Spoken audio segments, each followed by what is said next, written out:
này lỗ vào đây.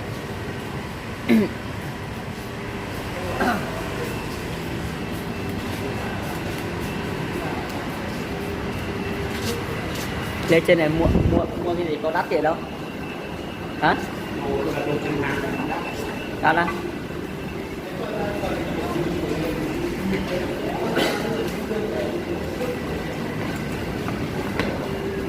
Ôi những cái này tên mình tỏ sữa. Thương làm gì bà bên đấy cho thấy nhiều. Cho thấy á? Cho thấy chị. Đây. Siêu xe ở trên này cơ à? Siêu xe.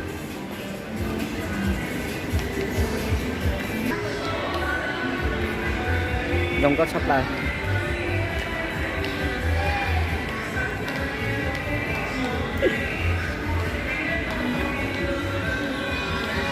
Giải chép quần áo. Lại chém gió.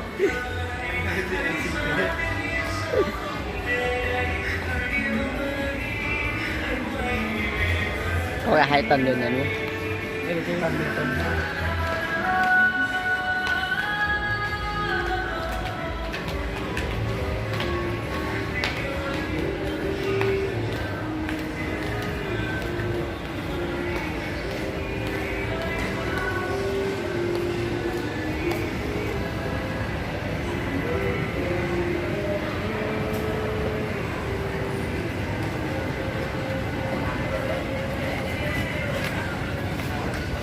Giống như bên Trung Quốc luôn này, thật giống siêu thị bên đấy.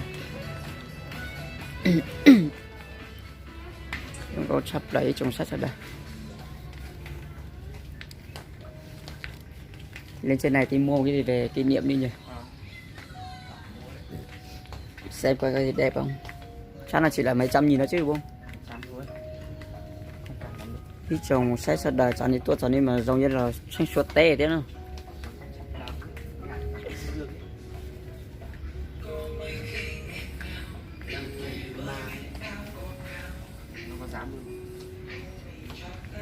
Ô này mà 179 thì Không, có cái xịn, hàm xịn phải. à Này siêu này, siêu gì thấy nước. đây cái gì cơ? Siêu á? Siêu đứng nước. À Trên này. cái này. Đấy, cái này nhìn thấy nước ở trong đấy.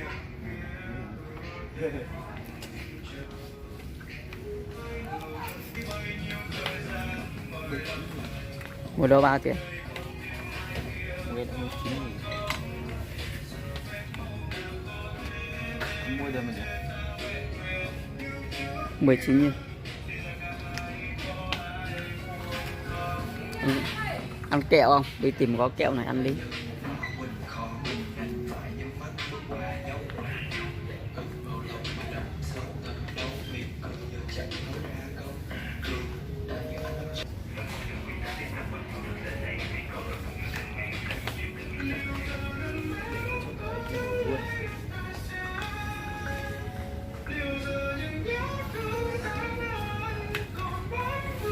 cái bia này mua có phải dạng chai không? Chắc không phải giả chứ. Không giả. À bia này á? Chắc là người ta tính cả cái chai bia kia. Nhưng bia này bia gì vậy? Bia này bia gì? Hả? Không biết nữa. Uống không? Thử 16.000. thử uống không? Ngon không? Ngon á? Chưa từng uống luôn. Chẳng biết ngon. Chơi bố trai nào? Cho bố trai. Đó chơi không? Cháu biết bia gì nhỉ? Chịu. Cái tên này không biết. Đây là bia chị nào? Bia. Chắc không phải bia. Sao chơi bia bảo? Chắc là bia chứ. Giá này là bia hết mà. Táo nữa nè. Lên em mà. Chỉ bóp bia chứ bóp tiếp. À đây mới làm bia. À bà làm bia rồi. Mà đắt đấy nhỉ? 43 thì đó. Bia sạc phê.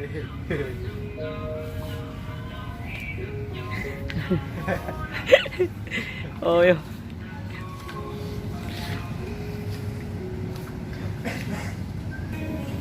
Có quả nữa.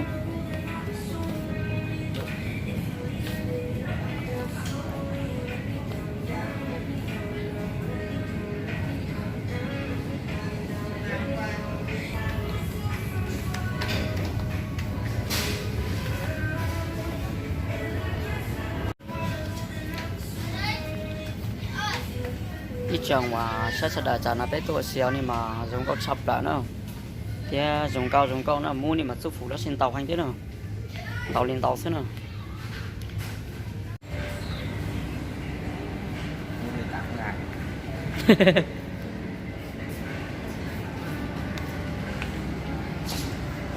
dùng câu chập đấy trong xe đã nữa khăn trả lại khăn trả xe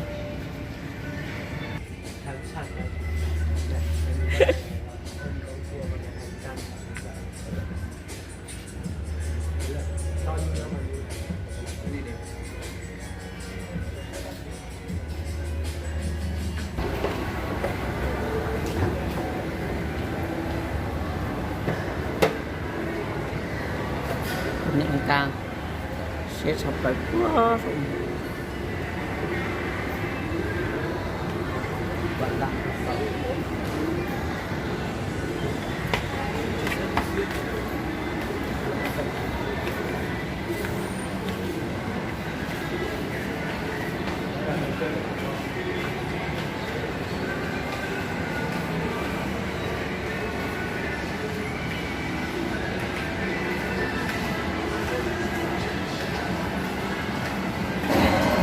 trả đến Tết tôi của xí đây chủ xe đó nè trước đó nên mà tôi xin được tiền đi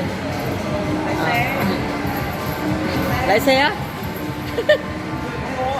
hả ô tô nào chưa ô tô nào ô tô thế đây ô tô thế không bảo là quay thế lái kiểu gì lái nào lái chủ thứ là xe hả thì một số thì đủ lái bao lâu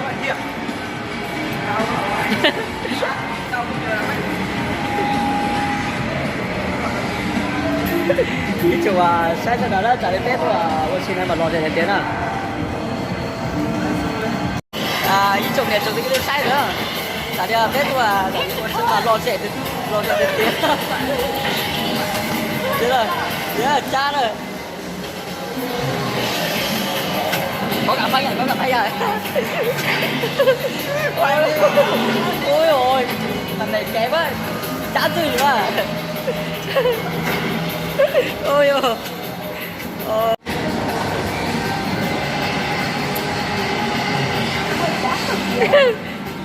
hết thời gian chưa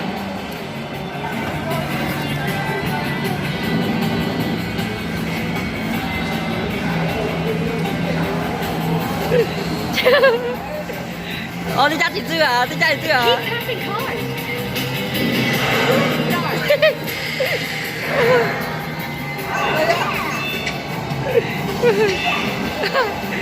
Ôi ôi. Ôi.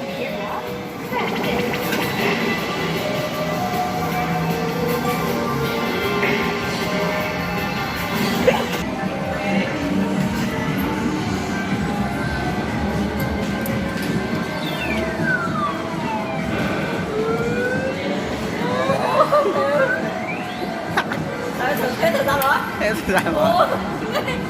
Nhanh đi. Ô, chào chào.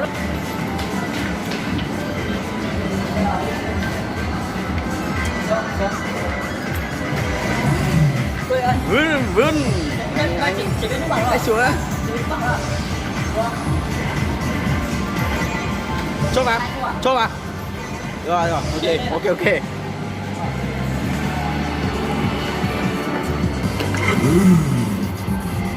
Đi. Ấn đây.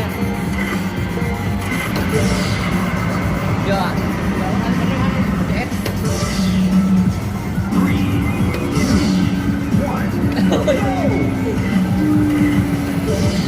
Cho ai đã được. Nên chiến á. Có tụi thái kia nè.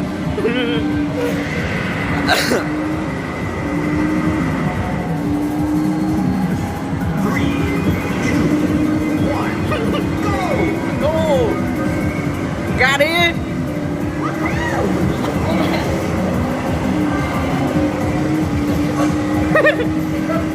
Ga đi.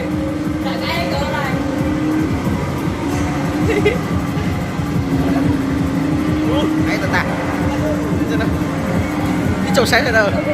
Trồng xanh là tàn á. Ủa?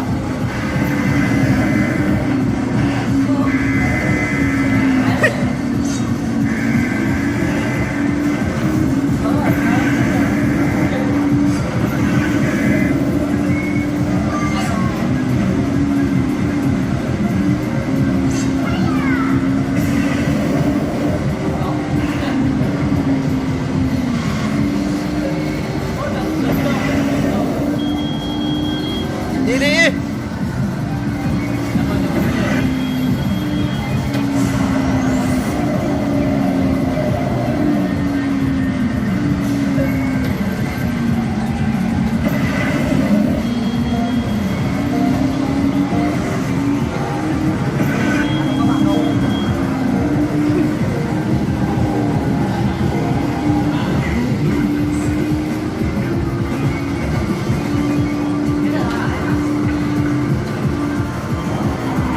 Hết rồi.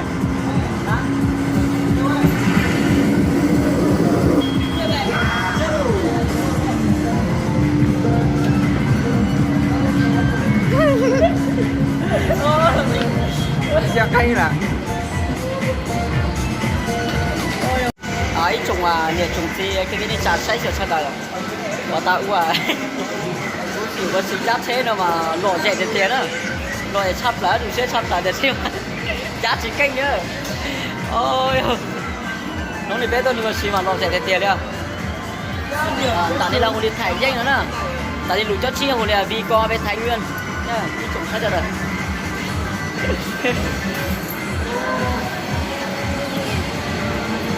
kéo con này á kéo được không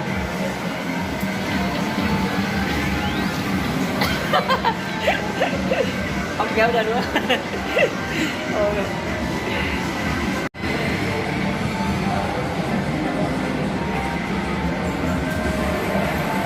Con sắp tới.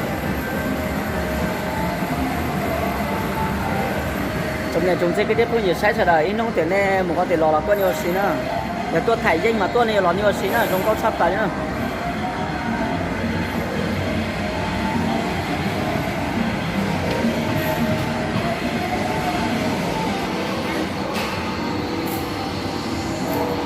thế còn đi chờ là tiêu tiêu chỉ có cái này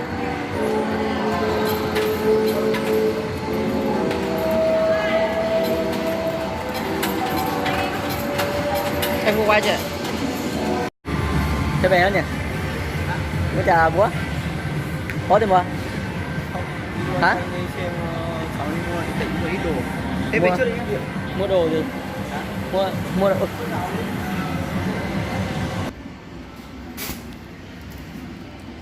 Phương là đi tàu tới rồng mà